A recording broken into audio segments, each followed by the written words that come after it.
कस्तूरी तिलकं ललाट पटले वक्षस्थले कौस्तुभं नासाग्रे वरमौक्तिकं करतले वेणुकरे कङ्कणं सर्वाङ्गीण हरिचन्दनं सुललितं कण्ठे च मुक्तावली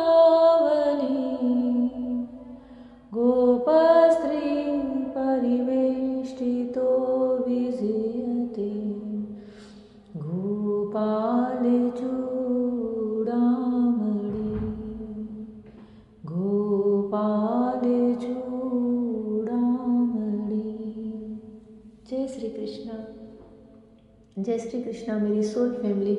आध्यात्म आपके अपने चैनल पर मैं नंदा आप सबका बहुत बहुत स्वागत करती हूँ। श्रीमद् भागवत महापुराण का 7वां स्कंद चल रहा है।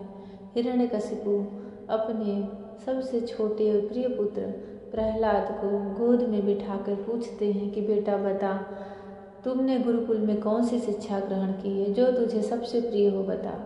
प्रहलाद श्री हरि नारायण का नाम लेते हैं, भगवान का नाम लेते हैं।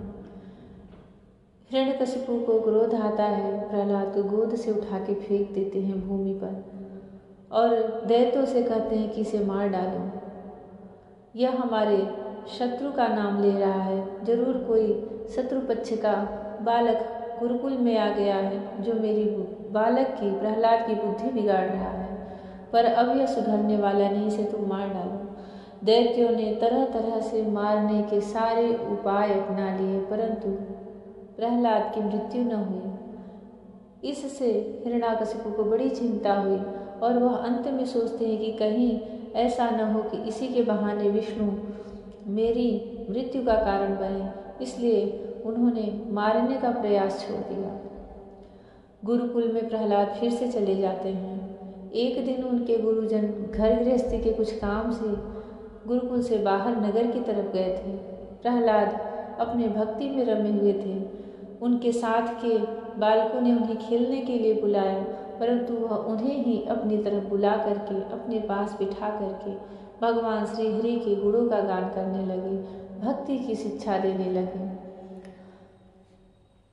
नारद जी कहते हैं, युधिष्ठिर, प्रहलाद दैत्य बालकों से कहते हैं कि दैत्य बालकों, जिसकी इंद्रियां वश में नहीं है, ऐसा कौन सा पुरुष होगा जो घर गृहस्थी में आसक्त और माया ममता की मजबूत फांसी में फंसे हुए अपने आप को उससे छुड़ाने का साहस कर सके, जिसे चोर, सेवक एवं व्यापारी अपने अत्यंत प्यारे प्राणों की भी बाजी लगाकर संग्रह करते हैं और इसलिए उन्हें जो प्राणों से भी अधिक वांछनीय है, उस धन की तृष्णा को भला कौन त्याग कर सकता है, जो अपनी प्रियतमा पत्नी के एकांत सहवास, उसकी प्रेम भरी बातों और मीठी मीठी सलाह पर अपने को निछावर कर चुका है, भाई बंधु और मित्रों के स्नेह पास में बंध चुका है और नन्हे नन्हे शिशुओं की तोतली बोली पर लुभा चुका है, भला वह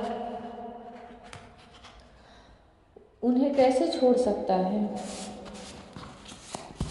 जो अपनी ससुराल गई हुई प्रिय पुत्रियों, पुत्रों, भाई बहनों और दीन अवस्था को प्राप्त माता पिता, बहुत से सुंदर सुंदर बहुमूल्य सामग्रियों से सजे हुए घरों, कुल परंपरागत जीविका के साधनों तथा पशुओं और सेवकों के निरंतर स्मरण में रम गया है, वह भला उन्हें कैसे छोड़ सकता है।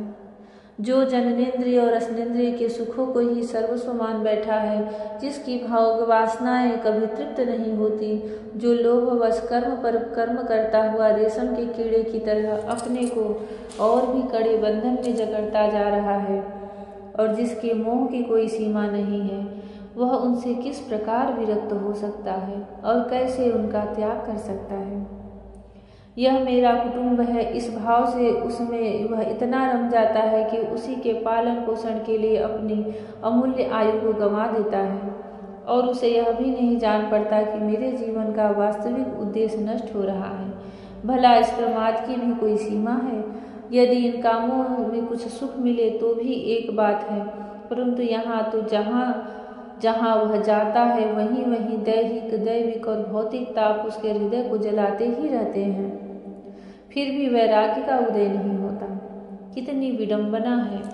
कुटुंब की ममता के फेर में पड़कर वह इतना असावधान हो जाता है, उसका मन धन के चिंतन में सदा इतना तल्लीन लवलीन रहता है कि वह दूसरे का धन चुराने के लौकिक पारलौकिक दोषों को जानता हुआ भी कामनाओं को वश में न कर सकने के कारण इंद्रियों के भोग की लालसा से चोरी कर ही बैठता है। भाइयों, जो इस प्रकार अपने कुटुंबियों के पेट पालने में ही लगा रहता है, कभी भगवत भजन नहीं करता, वह विद्वान हो तो भी उसे परमात्मा की प्राप्ति नहीं हो सकती, क्योंकि अपने पराये का भेदभाव रहने के कारण उसे भी अज्ञानियों के समान ही तमः प्रधान गति प्रधान प्राप्त होती है। जो कामनियों के मनोरंजन का समान उनका क्रीड़ा मृग बन रहा है और जिसने अपने पैरों में संतान की बेड़ी जकड़ ली है, वह बेचारा गरीब चाहे कोई भी हो, कहीं भी हो, किसी भी प्रकार से अपना उद्धार नहीं कर सकता।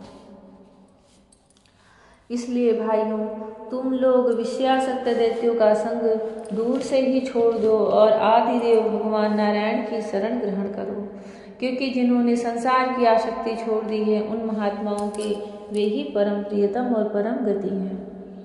मित्रों, भगवान को प्रसन्न करने के लिए कोई बहुत परिश्रम या प्रयत्न नहीं करना पड़ता, क्योंकि वे समस्त प्राणियों के आत्मा और सर्वत्र सबकी सत्ता के रूप में स्वयं सिद्ध वस्तु हैं।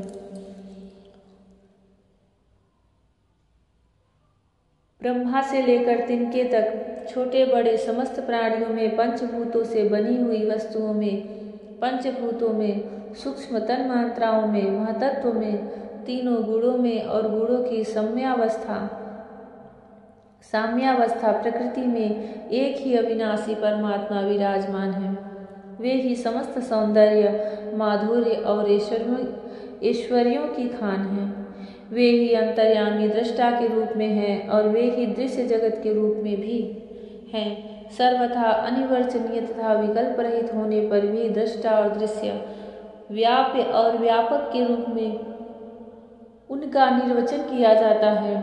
वस्तुतः उनमें एक भी विकल्प नहीं है। वे केवल अनुभव स्वरूप, आनंद स्वरूप एकमात्र परमेश्वर ही हैं। गुणमयी सृष्टि करने वाली माया के द्वारा उनका ऐश्वर्य छिप रहा है। इसके निवृत्त होते ही उनके दर्शन हो जाते हैं। इसलिए तुम लोग अपने दैत्यपने का, आसुरी संपत्ति का त्याग करके समस्त प्राणियों पर दया करो। प्रहलाद दैत्य बालकों को समझा रहे हैं, उपदेश दे रहे हैं, भक्ति का, प्रेम से उनकी भलाई करो, इसी से भगवान प्रसन्न होते हैं। आदि नारायण अनंत भगवान के प्रसन्न हो जाने पर ऐसी कौन सी वस्तु है जो नहीं मिल जाती। लोक और परलोक के लिए जिन धर्म, अर्थ आदि की आवश्यकता बतलाई जाती है, वे तो गुणों के परिणाम से बिना प्रयास के ही स्वयं ही मिलने वाले हैं। जब हम श्री भगवान के चरणामृत का सेवन करने और उनके नाम गुणों का कीर्तन करने में लगे हैं, तब हमें मोक्ष की क्या ही आवश्यकता है। जो शास्त्रों में धर्म, अर्थ और काम, इन तीनों पुरुषार्थों का भी वर्णन है, आत्मविद्या, कर्मकांड, न्याय, तर्कशास्त्र, दंड नीति और जीविका के विविध साधन, ये सभी वेदों के प्रतिपाद्य विषय हैं। परंतु यदि ये अपने परम हितैषी परम पुरुष भगवान श्रीहरि को आत्मसमर्पण करने में सहायक हैं, तभी मैं इन्हें सत्य सार्थक मानता हूँ, अन्यथा ये सबके सब निरर्थक है। यह निर्मल ज्ञान जो मैंने तुम लोगों को बतलाया है बड़ा ही दुर्लभ है, और यह ज्ञान उन लोगों को प्राप्त हो सकता है जिन्होंने भगवान के अनन्य प्रेमी एवं किंचन भक्तों के चरण कमलों की धूलि से अपने शरीर को नहला लिया है। यह विज्ञान सहित ज्ञान विशुद्ध भागवत धर्म है। इसे मैंने भगवान का दर्शन कराने वाले देवर्षि नारद जी के मुँह से ही पहल सुना था। प्रहलाद जी के सहपाठियों ने पूछा, प्रहलाद जी, इन दोनों गुरु पुत्रों को छोड़कर और किसी गुरु को तो न तुम जानते हो और न हम, यही हम सब बालकों के शासक हैं। तुम तो अभी छोटी अवस्था के हो और दूसरे जन्म से ही महल में अपनी माँ के पास रहे हो। तुम्हारा महात्मा नारद जी से मिलना कुछ असंगत सा जान पड़ता है। प्रियवर, यदि इस विषय में विश्वास दिलाने वाली कोई बात हो तो तुम उसे कहकर हमारी शंका मिटा दो। जय श्री कृष्ण। दैत्य बालकों ने प्रहलाद से प्रश्न किया। उनके मन में शंका आई कि अभी तो इतने नन्हे से हैं, इन्हें देवर्षि नारद जी का संग कहाँ से प्राप्त हुआ। प्रहलाद जी अब उन्हें इस प्रसंग की व्याख्यान सुनाते हैं। जय श्री कृष्ण। भगवान श्री कृष्ण जैसे प्रहलाद के हृदय में गर्भ से ही भक्ति का संचार कर दिए थे, वैसे हमारे मन में भी भक्ति दें, अपने प्रति प्रेम दें। राधा रानी हम सब पर अपनी दया दृष्टि बरसाएं। राधे राधे। जय श्री कृष्ण। हरि ओम।